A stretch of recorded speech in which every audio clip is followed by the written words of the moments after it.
guys, we're back again. Fresh cup of tea in a very cold garage, but determined to get some work done on the Punisher. Yeah, all this wiring still needs sorting, but before I can sort all this wiring out, when I say sorting, I mean kind of tidying up, shortening and lengthening where needed, and then rerouting all this wiring and then covering it up with some insulation tape and making a kind of end finished product. So before I can do that, I need to have the clocks fitted on the handlebars. I need the headlights on these bad boys. I need to get these on. Yay! I need to get those on. And yeah, the indicators and everything on there, the brackets, all the front end sorted out, so then I can then adjust all of these wires to the correct length and then start wrapping them up and make it look nice. So now, Koso clocks, this has taken me forever to get through. I'm sorry the progress is so long and slow, guys, but it is what it is. My time is what it is. But anyway, let's get back to it. In the actual kit, you get this rather nifty handlebar clamp, which you kind of push this on and it kind of clips everything up, and this little bracket sits on the back of the clocks like so. Yeah, like so-ish, like that. Yeah, well, I'm just going to use that bracket to fit it up on the handlebars, because these lovely handlebar clamps are too small for my handlebars by a long shot. These are just for like a standard 28mm bar. My bar is a big fat bar, carbon fat bar, so yeah, that will go nowhere near it. But what I have got from when I fitted the previous digital clocks I had was this little makeshift bracket I made. So basically I need to make a new plate for the new mount to go on for the handlebars. So this is big enough basically to go around the fat bars. So let's have a look over here and have a look and see the bits and pieces that I've got to get the job done. Right, so a quick little rundown of the parts required to make this happen. It's only, I'm literally just making this little bracket. It's nothing special. So I've got a bit of old sheet aluminium. I've got my riveting kind of gun thing here, whatever you want to call it. Some rivets, the clocks, the brackets that came with it. Those aren't needed. That one is needed. Yeah, something so I can like measure out a straight line and something to screw the aluminium with, a saw, some bits of wood to clamp the metal, my trusty drill from my dad. Thank you, Dad, gifted to me from many years of his use and gifted down to me, so thank you, Dad. Yeah, that's the drill, the rechargeable drill. Slightly obsessed with that. Yeah, drill bits, some black paint, some sandpaper just to make this look a bit nicer and key it up ready for the paint. Yeah, then we can get on, get the clocks fitted, get on and get the rest of it all fitted up, get these headlights on the front, and then I can start sorting out this mess. And also there is more mess under here, as you've seen on the previous video, but I don't know what I will or how far I'll remove it until I've sorted out this end of things and then ran it up underneath the frame into the underneath the tank, and then I can start sussing out what amount is kind of excess and getting it look all nice. So without further ado, let's get on with it. Right, so the old bracket, it's got too many holes in it and it's going to look messy when I stick this on, and I want to make a slightly smaller one. I don't want to cut this one down and then have holes all over it. So new bracket time, a new bit of aluminium. Yeah, I'm going to make it fit roughly there, so we only want so much aluminium, roughly about here, we'll say. Not too fussy, we're not going to see a lot of it. Using my nice kind of nifty right angle ruler thingy job, whatever you call them. It's been too long out of school and metalwork, so I'm going to score that metal off and, oops, yeah, get that cut.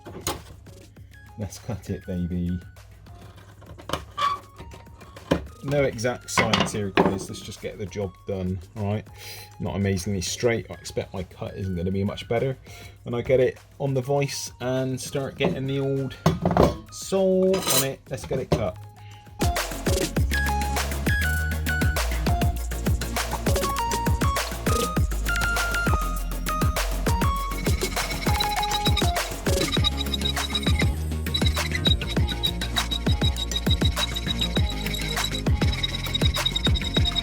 Forget that. That's too much like hard work. Power tool time.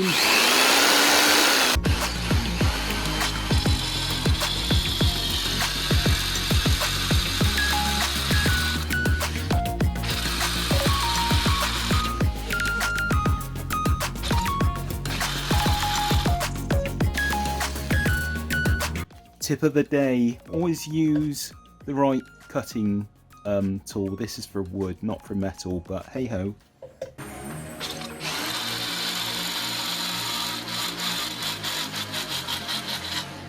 Ta-da! It worked! Right, piece of metal cut off. I didn't use any health and safety equipment, no goggles, no protective gloves, and I didn't use the right cutting part, but it's off. Please don't do it the way I did it. Please ensure you operate machinery carefully and the way they're meant to be. So anyway, right, I'm going to now mark up this. As you've seen, I've actually done it. All I've done was I measured it up on my little metal ruler. It's 40mm wide, and I've made a mark more or less in the middle. It doesn't have to be spot on, because I'm not completely worried about it being exact, but it gives me something to work with. So I've put a line down the middle. I'm going to now place the bracket in the middle there roughly, and get my center punch there so it's at the middle point, and give it a one knock. I see that just there, so that's one hole I'm going to drill there. Let's mark that a bit better.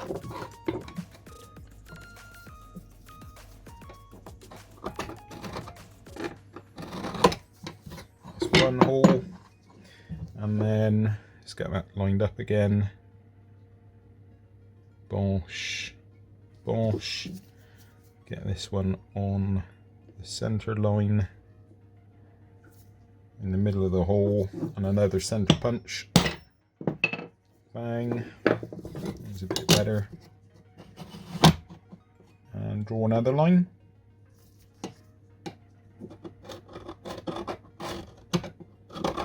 Like so. So that it's going to be where my two holes go to mount the bracket on this plate. So let me drill these holes out, and then we can clean this part up and get it painted, and yeah, get it in use.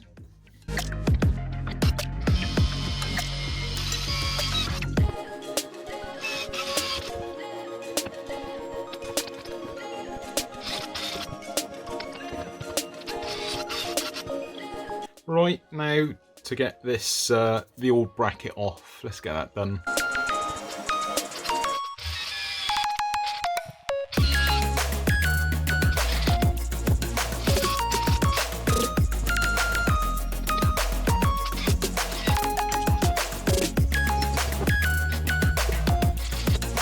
Okay, right, now I've had to do a little bit of jiggery pokery on the bike and just see where I need to mount this plate in order to get the clocks to line up.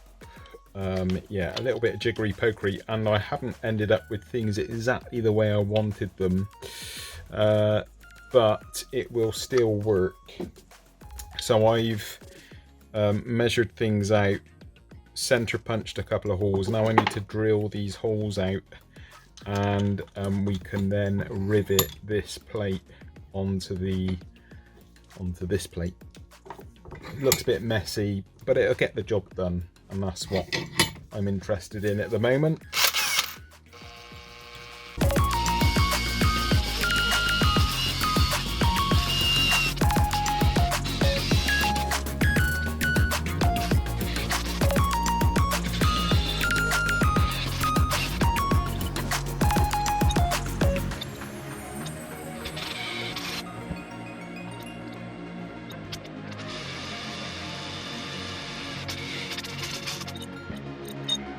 Right, I've cleaned these parts up just using a bit of sandpaper, wet and dry, rounded them off. This hasn't exactly come out as I was kind of hoping, but it'll do the job. It'll be strong enough. This piece of aluminium really I could do with replacing. I'm not going to mess around anymore with this because I want to get the job done, but I can see me revisiting this job at some point. But now I've come this far, I'm just going to complete it and get it finished. So they will clamp together using a pair of rivets, and that will be strong enough. Obviously this isn't ideal. I'm going to chuck a little bit of paint on these just to kind of add a little bit of protection. Then I'll pop the rivets through, and that is ready to put the clocks on. As I said, I made sure all this kind of lined up. I fitted it on the bars and kind of made sure it all kind of lined up and it was all centered. So it will look fine, which is on the bike, but as a part alone, it doesn't look very nice, but you're not actually going to see it once the clocks are on ish. So yeah, let me get some paint on it and we'll rivet it and we'll get the clocks mounted. Right, that is the plates painted up. Not the very best job, but it's not the end result. I'll give it some more paint once it's riveted. Got the rivets. Let's rivet it together. Yay. We've got the right size bit on. Yeah, I have. Alright, let's see how many bones I can break in the process of trying to rivet this together. Hopefully it won't be too painful.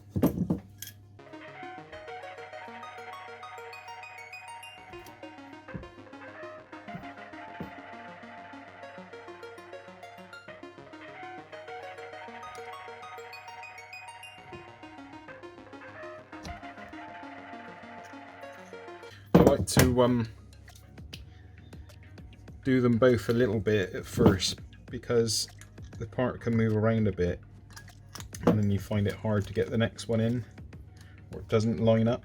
So yeah, I'm going to do them a little bit first, make sure it's nice and straight before I give it its final nudge. It's not amazingly straight, but I don't think it's bad. I think it'll be okay. No.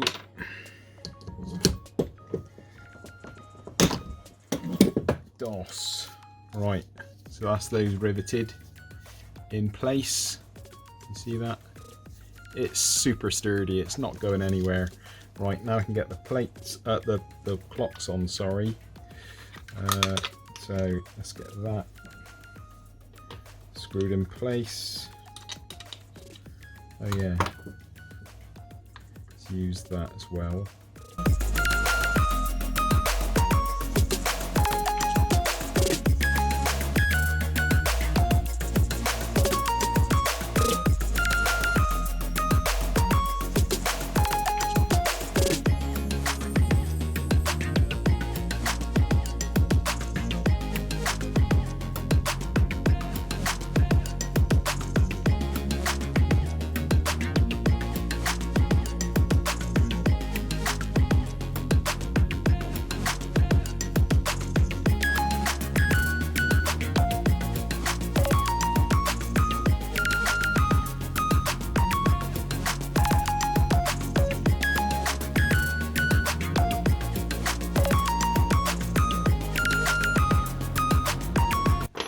Bosh. Job's a good one. I think it's not too bad. It's not amazing. Right, they're on. I had to make an adjustment. I had to drill out the back of that backing plate, both sides a bit, just to allow it to adjust a bit more, because I hadn't got it exactly kind of quite straight. I can adjust it if needs be, but it's yeah, it's on, it's firm, it's not a bad job, it's not exacting, but it'll work for now. And to top matters off, let's have a look at this. Bosh, it works. So clocks are ready to go. Now I need to put all the headlights on and suss out all this wiring and start getting it all tidied away. Lots of soldering to do as well, but anyway, let's get on with it. Right guys, I've been busy, been very busy, been working on this like all weekend. As much time as I've got anyway, spare time. Headlights are on and wired up. What else? Clocks are on obviously, as we've already seen, and I've tidied up all this wiring. I can't quite finish this yet because I need some shrink tubing to go on the indicator wires, and then I can start putting all this lot in its final resting place. But it's getting there. The headlights was a total nightmare because the wiring diagram that I had for these headlights was actually wrong, and it took me quite some time to fathom it out. I need to still get this angle of the dangle of the headlights in the correct kind of line so that they are road legal as such for the MOT. But yeah, it's getting there. Right, after I've done all this work, I might as well flip in show you that it does actually work. So side lights on, that is the actual side light, that is flipping full beam. Main beam, full beam. Yes, the lights are very bright. I think they're very good actually, the lights. So yeah, it took me ages just to get these headlights working properly, which was just a total flipping pain. Indicators are working nice, RNG indicators. Thank you guys, love the RNG indicators. I'll give you a bit more of a close-up of those. I think they look really rather snazzy. But yeah, really happy that everything works, and I'm blinding you, I know, and I'm sorry. So yeah, that is the it's a bit of an anomaly. Oh, I've got that thing on, that's why. Yeah, so it all works as it should. So I'm happy with that. Yeah, sorry for blinding you. Let me give you a closer look at these indicators as well. I'll give you a closer look. What do you think of the front end, guys? It's a bit, I still think it's a bit hard to take everything in. It's still all a bit busy with all these wires and cables. I need to get everything routed up better and clean the lines up a bit. But anyway, RNG indicators, I think, let's get some light on. I think these are really nice. They're aluminium with LED indicators in, and yeah, they've got a little, see that little kind of side light as well, which I think is really cool. Gives you nice side on visibility all times, nice and bright, and yeah, I'm liking those a lot. So nice one. Yeah, clocks all working fine still. I'm not going to start the bike up because it's a bit late here. But yeah, they all work fine. The only thing that I have done is I took off the water temperature wire because it just stays on the whole time, and I find that really annoying. It's just a bright red light like this oil indicator. When I start the bike up, that goes away, but the red light for the water temperature stays on. So I might look at getting a water temperature gauge and put it on the clocks here as well, because I like to keep an eye on my water temperature. But anyway, as I said, I'm waiting for some shrink kind of tubing to come so I can finish off this wiring, and I can get all this in its kind of final resting place and make sure we've got some good room for the steering lock as well, etc. And tidy all this away. Then I can get on and get the back end on, and yeah, we're starting to get there, guys. We broke the back of the main of what was needed to be done. Right guys, that is enough for today. What else is there to do? Let me have a look at my list. Right, I want to bleed the brakes again because I'm not happy yet how much pressure is in that kind of system. I still think there's a little bit of air in there, so I'm going to bleed those out again. I'm also going to do change the coolant as well. Make sure that's done before I take out these flipping cold temperatures we're having. Yeah, things like the rear end, just getting that rear seat back on, and getting all the indicators, number plate light, the legal size number plate reflector, all these things that we need for an MOT. Seat pad needs to go on the seat, the foam, and then just a bit of a clean up of the chain and sprocket and make sure that's adjusted. Adjust the suspension, because when I rode it, the suspension was super soft, so I'm going to kind of firm things up a little bit. What else? Might put the baffle in for the MOT. Oh, main job I keep forgetting is I need to, and I want to more than anything, paint the engine, and I might possibly paint the exhaust as well. We'll see. So anyway, catch me on the next one. Next one we won't be doing this flipping loom and the headlight and stuff. I might kind of get that back end on. That's a little bit of wiring, but I'll try not to do too much. Anyway, thanks for watching, and I'll catch you on the next one. Cheers all. Bye.